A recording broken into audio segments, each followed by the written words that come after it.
నేనైతే చికెన్ ఎప్పుడు ఒకేలా కాకుండా కొంచెం డిఫరెంట్‌గా ట్రై చేద్దామని చెప్పేసి డిఫరెంట్‌గా ట్రై చేశాననమాట. చాలా యమ్మీగా ఉంది. మీరు కూడా ట్రై చేయండి.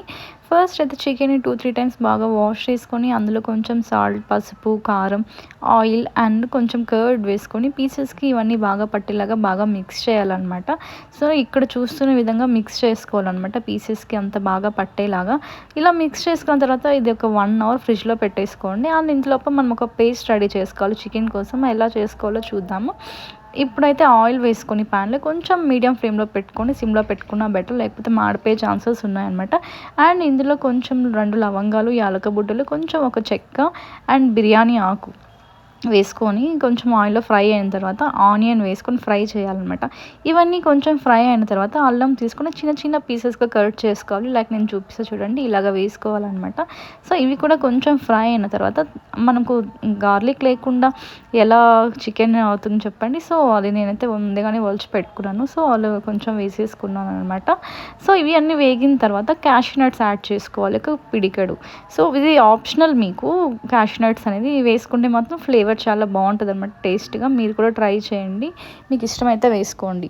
లేదంటే స్కిప్ చేయొచ్చు. అండ్ టొమాటోస్ అయితే నేను 1 కేజీకి 2 టొమాటోస్ తీసుకున్నాను. మరీ ఎక్కువ తీసుకున్నా కూడా కొంచెం స్వీట్‌గా అనిపిస్తుందన్నమాట గ్రేవీ అనేది. సో, నేను ఆ టొమాటోస్ కూడా వేసుకొని ఇందులో కొంచెం సాల్ట్ యాడ్ చేసుకుందాం. ఎందుకంటే పీసెస్ బాగా ఫ్రై అవ్వాలంటే సాల్ట్ వేస్తే ఇంకా బాగా ఫ్రై అవుతాయి కాబట్టి. సో, ఇవన్నీ కొంచెం బాగా ఫ్రై అయిన తర్వాత ఒక స్టవ్ ఆఫ్ చేసేసుకొని కంప్లీట్‌గా చల్లారనివ్వాలన్నమాట. అది పక్కన పెట్టేసుకొని బాగా కంప్లీట్‌గా కూల్ అయిన తర్వాత మిక్సీ జార్‌లో వేసుకొని పేస్ట్ చేసుకోవాలి. అండ్ అందులోనే మనం కొంచెము ఇది ఏమంటారు కొత్తిమీర కూడా ఒక గుప్పెడు కొత్తిమీర తీసుకోవాలి. సో, ఇవన్నీ మనం వేసి ఒక మంచి పేస్ట్ రెడీ చేసుకోవాలంట. లైక్ ఇలాగ చూడండి. ఇలా చేసుకోవాలన్నమాట. తర్వాత ఒక పాన్ తీసుకొని అందులో కొంచెం ఆయిల్ వేసుకొని ఆయిల్ హీట్ అయిన తర్వాత ఇందులో ఫస్ట్ జీలకర్ర వేసుకోవాలన్నమాట. నేనైతే ఎప్పుడు జీలకర్ర చికెన్‌లోకి ఎప్పుడు వేయలేదు. బట్ ఇక్కడ వేసి చూసాను చాలా అంటే చాలా యమ్మీగా ఉండే. ఫ్లేవర్ కూడా చాలా బాగుండే అనమాట. అండ్ ఇందులోనే ఒక కట్ చేసి పెట్టుకున్న ఆనియన్, ఒక గుప్పెడు కరివేపాకు అండ్ 2 మిర్చి యాడ్ చేసుకున్నాను. కారం అయితే మీరు చూస్తూ వేసుకోండి. బికాజ్ ఆల్రెడీ చికెన్ మ్యారినేట్ చేసుకున్నప్పుడు వేసుకున్నాం అండ్ ఇప్పుడు వేస్తున్నాం కాబట్టి. అండ్ ఫైనల్‌గా టేస్ట్ చేసుకొని దానికి తగ్గట్టు అడ్జస్ట్ చేసుకోవాలి. ఇది వేగిన తర్వాత ఇందులో ఆ పేస్ట్ వేసేసుకొని ఇది కంప్లీట్‌గా పచ్చి వాసన పోయి మంచిగా ఫ్లేవర్ వచ్చేంత వరకు చేసుకోవాలన్నమాట. అండ్ ఇందులోనే కొంచెం ధనియా పౌడర్ కూడా యాడ్ చేసుకోవాలన్నమాట. ఇవి చేస్తున్నప్పుడే మీకు స్మెల్ అయితే చాలా బాగా అనిపిస్తుంది. అది కొంచెం వేగిన తర్వాత అందులో మనం చికెన్ పీసెస్ అనేది వేసుకొని బాగా మిక్స్ చేసుకోవాలి. అండ్ ఆ పేస్ట్ వచ్చేసి ప్రతి ఒక్క చికెన్ పీస్‌కి నీట్‌గా మిక్స్ అయ్యేలాగా బాగా మిక్స్ చేయాలన్నమాట. అప్పుడే మీకు పీసెస్ అనే లోపల పచ్చి వాసన లేకుండా నీట్‌గా ఉంటుంది. అండ్ క్యాప్ పెట్టేసుకొని అప్పుడప్పుడు తీసి మిక్స్ చేస్తూ ఉండాలి. లేకపోతే మాడిపోయే ఛాన్సెస్ ఉంటాయి కాబట్టి 2, 3 మినిట్స్‌కి ఒకసారి అలా మిక్స్ చేస్తూ ఉండాలి.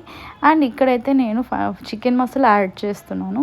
చికెన్ మసాలా కూడా మీ ఇష్టం యాడ్ చేసుకుంటే యాడ్ చేసుకోవచ్చు. లేకపోతే స్కిప్ చేయొచ్చు. బట్ వేసుకోవడం వల్ల ఫ్లేవర్ అనేది బాగుంటుందన్నమాట. ఇది కూడా చికెన్ పీసెస్‌కి అన్ని పట్టేలాగా మిక్స్ చేసుకోవాలి. దాని తర్వాత క్యాప్ పెట్టేసుకొని మళ్ళీ పక్కన పెట్టేసేయండి కొంతసేపు. అండ్ వాటర్ అనేది మీకు ఎక్కువ గ్రేవీ కావాలనుకుంటే ఎక్కువ వేసుకోవచ్చు. లేదు తక్కువ కావాలనుకుంటే తక్కువ వేసుకోవచ్చు.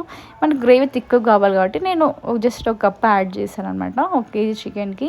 సో, అలా చికెన్ పీసెస్ మెత్తగా అయ్యేంత వరకు ఉడికించుకొని అండ్ ఇందులో ఇప్పుడైతే నేను గరం మసాలా వేశాను. సో, అంతా మిక్స్ అయిన తర్వాత ఫైనల్‌గా కసూరి మేతి అనేది యాడ్ చేశాననమాట. ఇదైతే ఫ్లేవర్ బాగుంటుంది కసూరి మేతి యాడ్ చేయడం వల్ల. చూసారా నేను గ్రేవీ అయితే నాకు ఇలాంటి కన్సిస్టెన్సీ రావాలని చెప్పేసి వాటర్ వేసి ఇలా బాయిల్ చేసుకున్నాను. సో, మీకు ఎంత కావాలనుకుంటే అంత యాడ్ చేసుకోవచ్చు. ఇదైతే బగారా రైస్‌లోకి, చపాతీలోకి, సంగట్లోకి చాలా బాగుంటుంది. Thank you.